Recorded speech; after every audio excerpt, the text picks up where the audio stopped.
बिस्मिल्लाहिर्रहमानिर्रहीम। अस्सलाम वालेकुम दोस्तों आज मैं आपके लिए एक वजीफ़ा और अमल लेकर हाजिर हुआ हूँ। ये है नामर्द को मर्द बनाने का वजीफ़ा, मर्दाना कमज़ोरी के लिए पावरफुल अमल, जिंदगी से मायूस अफराद के लिए नुस्खा, मर्दाना ताकत में बेपनाह इजाफा। तो दोस्तों एक दोस्त ने व्हाट्सएप पर कॉल करके स्पेशल मुझे कहा था, तो वो भी जान लेंगे और दूसरे जो दोस्त हैं वो भी इसको जान लें। तो इस वजीफे को आपने पढ़ना कैसे है, इस अमल को आपने करना कैसे है, वो मैं आपको बताता हूँ। तो ये औलाद के लिए भी है, बे औलाद हजरात ऐसे जो मर्दाना कमज़ोरी की वजह से औलाद से महरूम रहते हैं, तो उनके लिए भी खुशखबरी है। ये बहुत ही पावरफुल और कामल अमल है, नुस्खा भी है। तो इसको आपने बनाना कैसे है वो मैं आपको बताता हूँ। अगर किसी मर्द के अंदर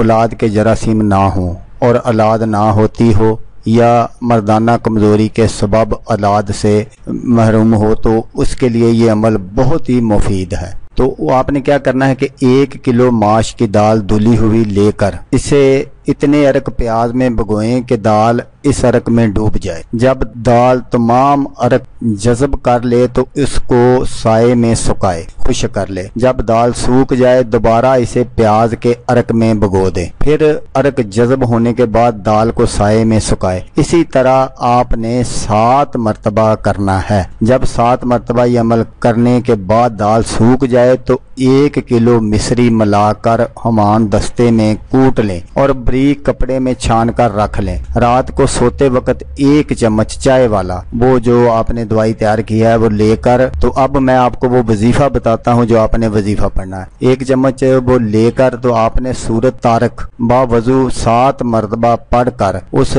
सौंफ पर दम करें और सौंफ खाकर गर्म दूध 1 गिलास पी ले। ये सौंफ 2 माह तक मुसलसल इस्तेमाल करनी है। इंशाल्लाह ताला औलाद पैदा होगी और मायूसी ख़त्म होगी। तो दोस्तों ये था वो नुस्खा और वजीफ़ा और अमल जो आपने करना है। तो इंशाल्लाह कोई भी जो मेरा दोस्त इस अमल को करेगा तो ज़िंदगी भर अल्लाह पाक के हुक्म से वो मुझे और मेरे बच्चों को दुआएं देगा। ये बहुत ही ख़ास अमल था जो मैंने आपको बता दिया। अब आगे आपकी मर्जी है इसको करना या ना करना। तो दोस्तों जैसा कि मैं आपको हर वीडियो में कहता हूँ, इस बार भी कहूँगा, आपने इस वीडियो को देखा उसके लिए आपका शुक्रिया। दुआओं में याद रखिएगा। अल्लाह